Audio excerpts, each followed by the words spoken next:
አስተሊንክ ክብራትና ክብራን የዩቲዩብ ቻናል ቤተሰቦች የሰዓቱን ሁለት አጫጭር መረጃዎች ይዤ ቀርብ ያለው እስከ ፍጻሜ አብራችሁን ቆዩ። ክብራን አድማጮች በዚህ ሰዓት የመረጃ ጊዜ ከምታደምጧቸው ሁለት አጫጭር መረጃዎች መካከል በቀዳሚነት በትግራይ ክልል አዲስ አይነት የፖለቲካ ኃይል እየተፈጠረ እንደሆነ ሪፖርተር ጋዜጣ ዘግቧል። ለመሆኑ በትግራይ ክልል እየተመሰረተ ነው የተባለው አዲሱ ኃይል ማን ነው? ምንስ ጉዳዮችን ይዟል? በዝርዝር የምታደምጡት ጉዳይ ሲሆን እንዲሁም በትግራይ ክልል ምክትል ፕሬዝዳንት የሆኑት ጀነራል ታደሰ ወረደ ዘለግ ያለ መግለጫ ሰጥቷል። አቶ ጌታቸው ረዳንም በተመለከተና እንዲሁም በትግራይ ክልል ያለውን አሁናዊ ሁኔታ በተመለከተ የታደሰ ወረደ መግለጫ ምን ይዟል በዝርዝር የምታደምጡት ጉዳይ ነው። በሌላ በኩል እስራኤል ሰራዊቷን ተጨማሪ ግዛቶችን በጋዛ ውስጥ እንዲቆጣጠሩና ወደ ጋዛ ዘልቀው እንዲገቡ ትዕዛዝ ሰጠች። እስራኤል በጋዛ ላይ በአየር ከምታደርገው ድብደባ በተጨማሪ በእግረኛ ሰራዊት እጅግ በርካታ ወረራዎችን በጋዛ ላይ እየፈጸመች መሆኑም ተነግሯል። ጉዳዩን በተመለከተ በሰፊው የማስደምጣችሁ ዘገባ ይኖራል። እስከ ፍጻሜ ቆዩ። ዝርዝር መረጃውን አድምጡ ግብዣዬ ነው። ወደ መረጃዎቹ አለፍኩ። አብረን እንከታተለው።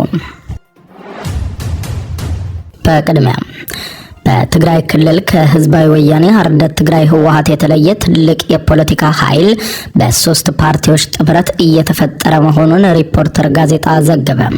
በትግራይ ክልል በጊዜያዊ አስተዳደሩና በህወሓት ኃይሎች መካከል የተፈጠረው ውጥረት የቀጠለ ሲሆን የትግራይ ክልል ሁኔታ በአጠቃላይ ውጥረት የተሞላበት ሁኔታ ውስጥ እንደሆነ የገለጹት በትግራይ ክልል የሚንቀሳቀሰው የአረና ትግራይ ለዲሞክራሲ ሉዓላዊነት ፓርቲ ሊቀመንበር አምዶም ገብረስላሴ ከህወሓት የተለየ ትልቅ የፖለቲካ ኃይል በትግራይ ውስጥ እየተፈጠረ መሆኑን ማረጋገጣቸውን የጠቆመው ሪፖርተር ጋዜጣ በዘገባው ፓርቲው ከባይቶና አባይ ትግራይ ከውድብ ነጻነት ትግራይ ጋር በጋራ በመሆን ኪዳን ተጋሩ ለብሔራዊ ደህንነት ትግራይ በሚል ከፍተኛ የሆነ ጥምረት መፍጠራቸውን በመጠቆም ይህ የፓርቲዎቹ አጋርነትና ጥምረት እየተጠናከረ መሆኑን የገለጸው የአረና ሊቀመንበር በትግራይ ፖለቲካ ከፍተኛ ተጽዕኖ እየፈጠሩ መሆናቸውን ገልጸው የትግራይ ፖለቲካ በአሁኑ ወቅት የህወሓት አንጃዎች መካከል በሚደረግ ፍትጊያ የተሞላ ነበረ ሲሉ አሁን እኛ ከሌሎች ፓርቲዎች ጋር የመሰረትነው አዲስ ጥምረት ኪዳን ግን አዲስና ሌላ አይነት የፖለቲካ አማራጭ መፍጠር የቻለ ነው ብለዋል። አዲሱ ጥምረት በትግራይ ጊዜያዊ አስተዳደር ላይ ከፍተኛ ጫና በመፍጠር ሁሉንም አቃፊና አሰባሳቢ የሆነ አዲስ አስተዳደር እንዲመሰረት ከፍተኛ ጫና በማድረግ አማካሪ ምክር ቤት እንዲመሰረት በጎ ተጽዕኖ ማሳረፉን የገለጹት ሊቀመንበሩ ነገር ግን ይህ ሂደት ላይ እያለ የተወሰኑ የሰራዊት አመራሮችን በማንቀሳቀስ የነ ዶክተር ደብረጽዮን ገብረ ሚካኤል ቡድን በጊዜያዊ አስተዳደሩ ላይ ጉልበት ወደ መጠቀም መግባቱን ገልጸው ጥምረቱ በዚህ ጉዳይ ላይ አቋም መያዙንና በፖለቲካው ረገድም ከፍተኛ ተጽዕኖ መፍጠሩን በማንሳት በትግራይ ክልል ያሉ ሌሎችም ፓርቲዎችም የዚህ ጥምረት አካል መሆን እንደሚችሉና ይህም በትግራይ አዲስ የፖለቲካ ምዕራፍ ለመፍጠር ይረዳል ተብሎ እንደሚታመን በማንሳት በትግራይ ክልል ህወሓት የሌለበት የፖለቲካ ምህዳር መፍጠር ይቻላል ወይ በሚል ለተነሳላቸው ጥያቄም ወደዚያ እየሄድን እንደሆነ ይሰማኛል ሲሉ ለሪፖርተር ጋዜጣ ምላሽ ሰጥተዋል። የሶስቱ ፓርቲዎች ጥምረት በትግራይ ክልል በአጭር ጊዜ ውስጥ ሰፊ ተቀባይነትን እያገኘ መምጣቱ የተገለጸ ሲሆን የፖለቲካ ሚዛኑን ከህወሓት ለመንጠቅ ሰፊ ስራ እየተሰራ እንደሚገኝ የገለጹት ሊቀመንበሩ በዚህም እየተሳካልን ነው፣ በአጭር ጊዜ ህወሓትን ከስልጣኑ እናባረዋለን፣ አዲስ አይነት አስተሳሰብ ያለው ፓርቲም ለትግራይ ክልል ህዝብ ይገባልን ብለዋል። በዚህ እንዳለ ከሰሞኑ በማህበራዊ ትስስር ገጾች አቶ ጌታቸው ረዳ ከጊዜያዊ አስተዳደሩ ስልጣን ተነስተው ሌተና ጀነራል ታደሰ ወረደ በስልጣኑ ላይ ተሹመዋል የሚሉ መረጃዎች ሲናፈሱ ቆይተው ነበር። ይህንን አስመልክቶ ሌተና ጀነራል ታደሰ ወረደ በሰጡት መግለጫ እኔ እስካሁኗ ደቂቃ ድረስ ፕሬዝዳንት አድርጎ የሾመኝ ማንም ሰው የለም ሲሉ ምላሽ ሰጥተዋል። እስካሁኗ ሰዓት ድረስ የትግራይ ክልል ጊዜያዊ አስተዳደር ፕሬዝዳንት አቶ ጌታቸው ረዳ እንደሆኑንም ማውቀው ያሉት ሌተና ጀነራል ታደሰ ወረደ የሚጠበቅ ማስተካከያ ሊኖር ቢችልም እኔን ግን እስካሁኗ ደቂቃ ድረስ ፕሬዝዳንት አድርጎ የሾመኝ ማንም የለም ብለዋል። ታደሰ ወረደ አክለውም ያሉብንን ችግሮች በአንድነት መንፈስ ለመፍታት የሚያስችል እድል ከተፈጠረ እንዲያውም ኃላፊነቱን ለመቀበልም ፍላጎት የለኝም ሲሉ ገልጸዋል።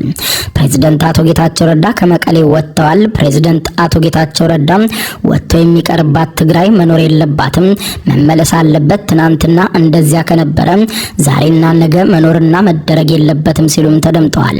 የትግራይ ክልል ጊዜያዊ አስተዳደር ምክትል ፕሬዝዳንት ሌተናንት ጀነራል ታደሰ ወረደ በሰጡት ዘለግ ያለ ወቅታዊ ምላሽም ለውጥ መቀበል የግድ ነው፣ ተወደደም ተጠላም በቆየው የፖለቲካ አካሄድ መሄድ አይቻልም፣ ታሪክ ዳቦ አይሆንም፣ ስለሆነም በትናንትናው እንኑር፣ ወደ ነገ እንመልከት፣ እናተኩር፣ ትግራይ ሳትድን የሚድን አካባቢ አይኖርም ሲሉ ተደምጠዋል። በወጣቱ ያልተመራ ትግል እውነተኛ ለውጥ ነው ማለት አይቻልም፣ ስለሆነም ከአፍ በዘለለ ወጣቱ የመሪነት ሚናውን እንዲረከብ ከልብ መሰራት አለበት፣ ከልብ የሚፈልገው እሱን ነው ሲሉም ተደምጠዋል። የትግራይ ክልል ችግር የተከማቸ ነው፣ ከህወሓት መከፋፈል በፊትም የነበረ ነው። ሁለቱ የህወሓት ቡድኖችን ላለመስማማት የተስማሙ መሆናቸው አሁን ያለውን የትግራይ ፖለቲካ እጅግ የተወሳሰበ እንዲሆን አድርጎታል ብለዋል። በተለይም ደግሞ የሁለቱ ቡድኖች የከረረ መከፋፈል ወደ ለየለት አደጋ እንዳያድግ የሰራዊቱ አመራሮች ሚናውን ለመወጣት ሞክረዋል። ይህም ሆኖም ሁለቱም ቡድኖች ፊት ለፊት ተቀምጠው እንዲወያዩ ያደረግነው ጥረትም አልተሳካም። የኛው ጥረት ብቻ አይደለም ያልተሳካው። የትግራይ ክልል የሃይማኖት አባቶች፣ የሀገር ሽማግሌዎች፣ ምሁራንና ሌሎችም አካላት ሁለቱ የህወሓት አንጃዎች ለማቀራረብ ያደረጉት ጥረት አልተሳካም፣ ውጤትም አላመጣም ብለዋል። በመጨረሻም የሰራዊቱ አመራር ለሁለት በመከፈሉ አንዱ ክፍል ጉባኤ ያካሄደውን የህወሓት ቡድን ሲደግፍ፣ የተቀረው ደግሞ የህዝብና የሀገር ተልእኮ ከማስከበር በዘለለ የቡድኖች የፖለቲካ አቋምን አልደግፍም እያለ ነው ሲሉ ተደምጠዋል። ቡድኖቹ በየአካባቢው ከቀበሌ ጀምሮ እስከ ዞን የራሳቸውን አስተዳዳሪ መሾም ሲጀምሩ የሰራዊቱ አመራሮች ድርጊቱ ልክ እንዳልሆነ ለማሳመን ሞክረዋል። ሆኖም ግን አድማጭ አልተገኘም።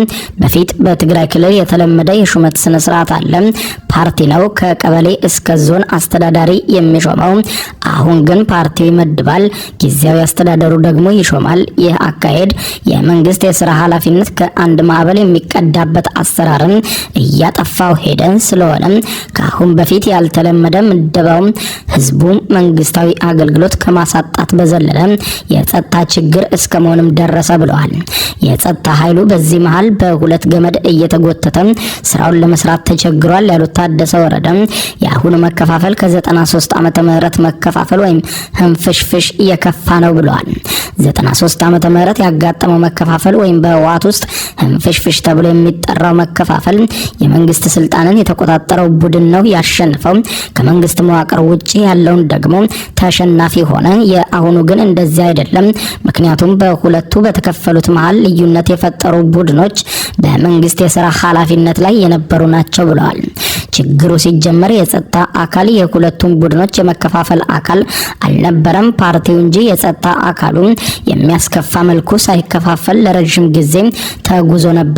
ኋላ ላይ ግን የፓርቲው መከፋፈል ምሁሩን፣ ፖሊሲውን እንዲሁም ፖለቲካ ኤሊቱን ጨምሮ ሌላውንም እንዲከፋፈል አድርጎታል። የጸጥታ ኃይሉም እንዲከፋፈል ሰለባ ሆኗል ብለዋል።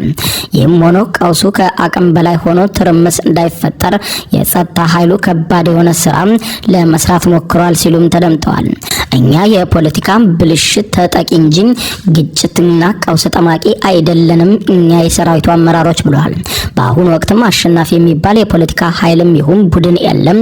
ሁለቱም የህወሓት የተከፈሉ ቡድኖች የወጣቱ ስሜትን ከማጋጋል ባለፈ ያመጡት ለውጥ የለም። ስለሆነም ነው አሸናፊም ተሸናፊም የለም የሚባለው ብለዋል። አሁን በትግራይ ክልል ያለውን የከፋ ሁኔታ በጠመንጃ እፈታለሁ ብሎ መንቀሳቀስ ውጤቱ የባሰ እንጂ የተሻለ ይሆናል ተብሎ የሚወሰድ አይደለም ብለዋል። እርስ በርሳችን ለመዋጋት ከሆነ የሚፈለገው በዚህ አካሄድ የሚገኝ አዎንታዊ ውጤት የለም። ስለሆነም በእርጋታ ማሰብ አለብን ሲሉም ተደምጠዋል።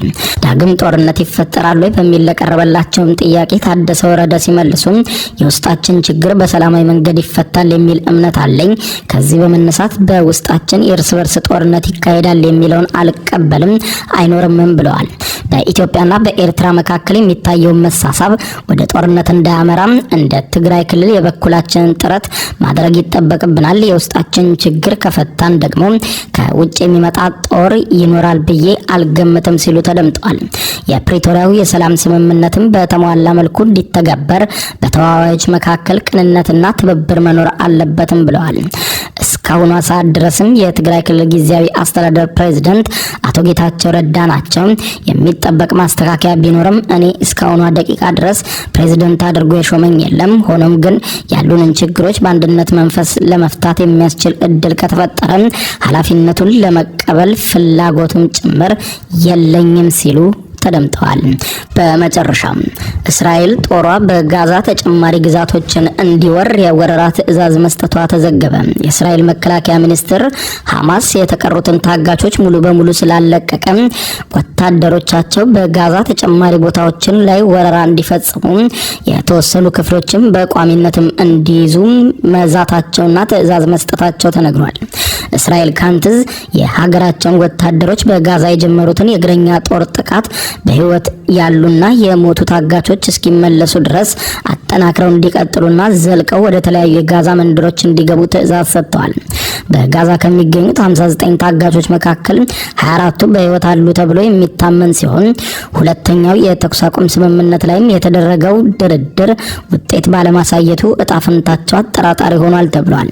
ከጥር ወር ጀምሮ ሲተገበር ነበር የተባለው የተኩስ አቁም ስምምነት በዚህ ሳምንት እስራኤል በጋዛ ላይ የጀመረችውን የምድር ዘመቻና የፈንጂ ጥቃት ተከትሎ በይፋ አብቅቷል። በጋዛ ሰርጥ ያለው ሁኔታን አስመልክቶ የተባበሩት መንግስታት ድርጅት የፊሊስጤም ስደተኞች ኤጀንሲ ባልደረባ የሆኑት ሳም ሮዝ በመላው ጋዛ ፍጹም ተስፋ አስቆራጭ የሆነ ነገር እየተመለከትን ነው፣ በጣም አሳዛኝ ነው እስራኤል እየፈጸመች ያለችው ብለዋል። እስራኤልና አሜሪካ ሐማስን የተኩስ አቁም ስምምነት ለማራዘም የቀረበውን ሐሳብ ውድቅ አድርጓል ሲሉ ሐማስን ይከሱታል። ሐማስ ደግሞ በበኩሉ ከአደራዳሪዎች ጋር በሙሉ ኃላፊነትና ታማኝነት እየተወያየው ነበር፣ እስራኤል ናት ይህንን የተኩስ አቁም የጣሰችው ብሏል።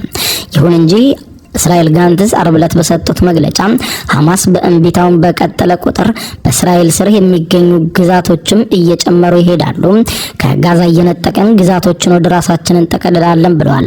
እስራኤል ጋንትስ አክለውም ሀገራቸው አሁንም በዩናይትድ ስቴትስ ልዑክ ስቲቭ ዊትኮፍ የቀረበውን ምክረ ሀሳብ ላይ በህይወት ያሉና የሞቱትን ታጋቾች በመካከል የተኩስ አቁሙ ኖሮ በሁለት ዙሮችም መለቀቅ እንደሚገባቸውም እንስማማለን ብለዋል። ጋንትስ ታጋቾቹ እስኪለቀቁና ሐማስም እስኪሸነፍ ድረስ በአየር በባህርና በየብስ ውጊያዎችን በማድረግ ትግሉን እናጠናክራለን ሲሉ ተደምጠዋል። ነገር ግን በሌላኛው የእስራኤል መንግስት ቡድን ሐማስ አስተሳሰብ በመሆኑ ፈጽሞ ማጥፋት እንደማይቻል ይታመንበታል። ስለሆነም የእግረኛ የወታደራዊ ዘመቻው ዳግም መቀስቀሱ አላስፈላጊነትና በተለይም ደግሞ በንጹሃን ዜጎች ላይ የሚያደርሰው ጉዳት በእጥፍ እያደገ መምጣቱ ሁኔታውን አሳሳቢ አድርጎታል። ክቡራን አድማጮች ለሰዓቱ ብታደምጧቸው ያልኳቸው ሁለት አጫጭር መረጃዎች የሰማችኋቸው ናቸው። ከሰዓታት በኋላ በሌላ መረጃ ተመልሰን እስከምንገናኝ በያለንበት የዓለም ዳር ቸር እንቆይ።